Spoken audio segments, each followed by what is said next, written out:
Hello students, good morning all of you. आज हम class 12th की बिजनेस स्टडीज़ के अंदर जो चैप्टर हमारा है वो है प्रिंसिपल ऑफ मैनेजमेंट। और इसमें आज का टॉपिक जो है वो है scientific management developed by F.W. Taylor. इससे पहले हम principle of management developed by Henry Fayol's, वो हम जिसने 14 जो प्रिंसिपल्स हैं रिगार्डिंग ऑफ मैनेजमेंट जो उन्होंने बताए हैं उनके ऊपर हम डिस्कस कर चुके हैं। इम्पोर्टेंट वो भी बहुत ज़्यादा इम्पोर्टेंट है, और साथ साथ में हमारे जो सिलेबस में है सेकंड जो है वो है scientific management developed by F.W. Taylor. तो ये भी बहुत ही इम्पोर्टेंट एग्ज़ाम की वजह से बनता है, तो आज हम इसके ऊपर फोकस करते हैं। तो देखिए, इसके ऊपर फोकस करने से पहले जो इसकी F.W. टेलर की जो बैकग्राउंड है उसका यहाँ पे बताया गया है, ये उसका जानना हमारे लिए ज़रूरी है। तो हम देखते हैं कि F.W. टेलर का जो जन्म है वो 1856 में USA United state of America में हुआ, और उन्होंने 1878 में join the Midvale steel company का ज्वाइन किया एक मैकेनिकल इंजीनियर के रूप में। और यूजिंग हिज इंजीनियरिंग बैकग्राउंड, उन्होंने अपनी इंजीनियरिंग बैकग्राउंड को यूज करते हुए set out the scientific studies, उन्होंने साइंटिफिक स्टडीज का और टेक्निक्स का की स्थापना की, उनको क्या है कि निर्माण किया। He was primarily concerns about the efficiency of workers, जिसमें उन्होंने इसमें जो जिक्र किया है वो किया है प्राइमरी रूप से, मुख्य रूप से जो है वर्कर की एफिशिएंसी और ऑप्टिमम यूटिलाइजेशन ऑफ रिसोर्स के बारे में जिक्र किया। किनमें? अपनी जो साइंटिफिक स्टडीज और टेक्निक के अंदर। टेलर्स प्रिंसिपल्स एंड टेक्निक जो हैं बेस्ड ऑन द ऑब्जर्वेशंस, क्योंकि उन्होंने जो ज्वाइन किया as a mechanical engineer join किया, तो उनका क्या है कि ये जो भी उसके प्रिंसिपल है और जो टेक्निक है वो किसके, और उनकी खुद की ऑब्जर्वेशंस के ऊपर है। He conducted in the factories where, क्योंकि उसका संबंध किस में था, उनका संबंध फैक्ट्री से था। तो उन्होंने क्या है कि जो अपने ऑब्जर्वेशन में क्या है कि मेथड ऑफ प्रोडक्शंस जहाँ पर कि बहुत ही कमज़ोर दिखाई देते थे, लैक ऑफ प्लानिंग्स है वहाँ देखने को मिलती थी फैक्ट्रीज में, और वर्कर मेथड जो है, वर्किंग मेथड है, उनके भी कोई बेतरतीब पाए जाते थे। तो उनको ऑब्जर्व करते हुए उन्होंने क्या है कि अपनी साइंटिफिक स्टडीज और टेक्निक्स हैं, या हम ये कह सकते हैं प्रिंसिपल ऑफ साइंटिफिक मैनेजमेंट है, उनको उन्होंने अपने महसूस करते हुए उनका निर्माण किया। अब उनका इसमें कंट्रीब्यूशंस ऑफ टेलर्स है वो कैसे रहा, तो अगर उनके कंट्रीब्यूशंस की बात करें तो वो क्या है कि as a father of scientific management वो प्रसिद्ध हुए, और इसके पीछे, उनकी प्रसिद्धि के पीछे उनका जो योगदान है वही उन्होंने पॉपुलर बनाया। और जो योगदान है वो क्या है कि एक तो उन्होंने बुक्स जो है, रिसर्च चीज़ पेपर्स है, उनको एक्सप्लेन किया, जिसमें उन्होंने साइंटिफिक व्यूज़ का जिक्र किया, किसके संबंध में, इंडस्ट्रियल ऑर्गेनाइजेशंस और मैनेजमेंट के बारे में, जिससे वो प्रसिद्ध हुए। दूसरा उनका मेजर कंट्रीब्यूशन जो है वो पब्लिशिंग हुआ, एक तो शॉप मैनेजमेंट, दूसरा पीस रेट सिस्टम, और तीसरा जो है इसमें scientific principle of scientific management. और थर्ड जो उन्होंने इम्फेस्ड किया, उन्होंने जो जोर दिया वो on adoption of scientific method के ऊपर फॉर इसमें to the problems of management problems को सॉर्ट आउट करने के लिए उन्होंने जो जोर दिया है वो साइंटिफिक मेथड के ऊपर दिया हुआ है, जिनकी वजह से वो प्रसिद्ध हुए। तो आगे हम यहाँ पे स्टूडेंट्स देखते हैं कि मीनिंग ऑफ साइंटिफिक मैनेजमेंट है FW टेलर की रूप में अगर देखते हैं तो वो ये कहता है कि साइंटिफिक मैनेजमेंट का अर्थ है कि एप्लीकेशंस ऑफ साइंस, साइंस का इम्प्लीमेंट होना चाहिए each and every elements of management. Management के हर एक एलिमेंट्स में हमें साइंस जो है वो का इम्प्लीमेंट होना बहुत ज़रूरी है। साइंस जो है उसका इम्प्लीमेंट होना चाहिए, जिसके नाम से उसे साइंटिफिक मैनेजमेंट का नाम दिया। इन जनरल लैंग्वेज, अगर सिंपल भाषा में इसका अर्थ है कि साइंस टूल्स मेथड और ट्रेंड पर्सनल जो है order to increase the output, यानी कि जो उनका संबंध किससे था, फैक्ट्री से था। तो फैक्ट्री में क्या उत्पादन होता है, प्रोडक्शंस होता है। तो उनका कहता है कि प्रोडक्शंस में साइंटिफिक टूल्स इम्प्लीमेंट होने चाहिए, मेथड और ट्रेंड पर्सन जो है वो उसमें काम करें। Scientific management insist on the replacement of rule of thumbs and by the science. इसकी साइंटिफिक मैनेजमेंट में जो ये जोर देती है, वो जो रीति रिवाज जो पहले से चली आ रही है उनको हटाने पर जोर देती है, जिसका अर्थ है कि डिसीजन जो हैं वो in organisation should not be taken by the emphasis will and wishes of managers. यानी कि उनको जो डिसीजंस है इंडस्ट्री के ऑर्गेनाइजेशंस को, उनको मैनेजर्स की इच्छा शक्ति पर ही नहीं छोड़ना चाहिए, बट द डिसीजंस जो हैं वो must be based on scientific studies. वो साइंटिफिक स्टडीज़ के ऊपर आधारित होने चाहिए, conducted by using of scientific tools, जिनमें साइंटिफिक टूल को इन्वॉल्व करते हुए वो जो डिसीजंस है वो किसके ऊपर होने चाहिए, साइंटिफिक स्टडीज़ पे होने चाहिए। तो इस तरह से उन्होंने जो अपने सिंपल वे में जो परिभाषा दी है वो ये कहते हैं कि भी साइंटिफिक मैनेजमेंट का अर्थ है, scientific management means the knowing the exactly what you want men's to do and seeing that they do it in the best and chief way. उन्होंने कहा है कि इसका साइंटिफिक मैनेजमेंट का अर्थ है कि आप लोगों से, व्यक्तियों से आप क्या कराना चाहते हैं, और ये भी देखना है इसका कि वो जो कर रहे हैं वो बेस्ट और चीफ वे से होना चाहिए। इसके लिए जो उन्होंने जो साइंटिफिक मैनेजमेंट के लिए जो प्रिंसिपल्स बनाए, उन्होंने 4 प्रिंसिपल्स हैं वो उन्होंने यहाँ पर पेश किए हैं, जो कि उनके पब्लिश हुए हैं, जिसमें सबसे पहले है कि science not rule of thumb.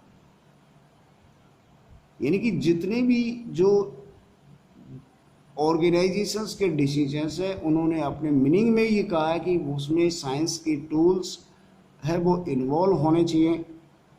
उसके साथ साथ क्या है कि उसमें मेथड्स जो है वो इम्प्लीमेंट होने चाहिए।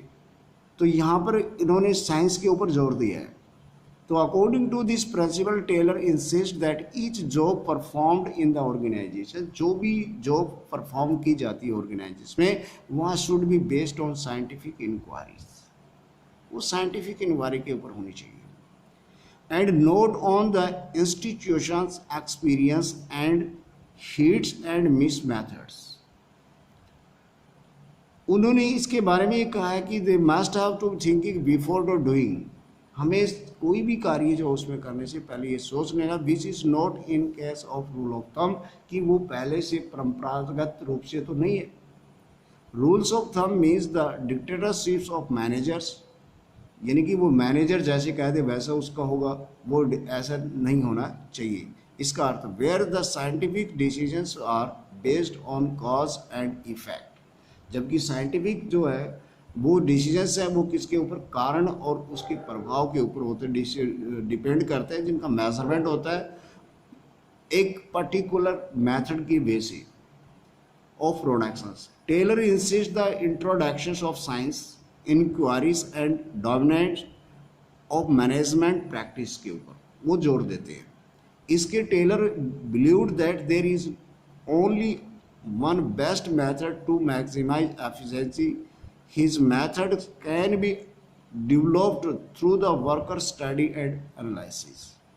एक अच्छा जो मेथड है वो वर्कर की क्या है कि स्टडीज़ और उसका विश्लेषण करके उसे डेवलप किया जाता है, and the method so developed should be substitutes of the rule of thumb, और वो जो मेथड डेवलप होता है वो उसका क्या अल्टरनेट बन जाता है जो रूल ऑफ थम्स का होना चाहिए।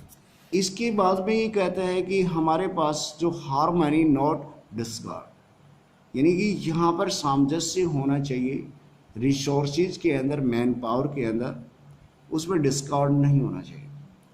अकॉर्डिंग टू दिस प्रिंसिपल जो है those who work together in the organisation must work in harmony, उनमें आपस में जो ऑर्गेनाइजेशन काम करते हैं उनमें हार्मनी होनी चाहिए। That it with be mutual gives and take and proper understanding, उससे अगर हार्मनी होती है तो उसे म्यूचुअल पारस्परिकता उनमें आ जाती है, जर्नेट हो जाती है और प्रॉपर अंडरस्टैंडिंग उनकी बढ़ जाती है।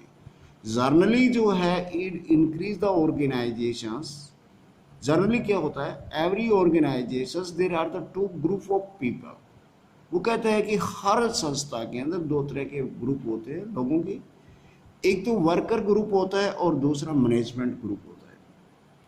अब यहाँ पर बोथ ऑफ द ग्रुप्स जो है works as rivals of each other as work way feels that they are underpaid,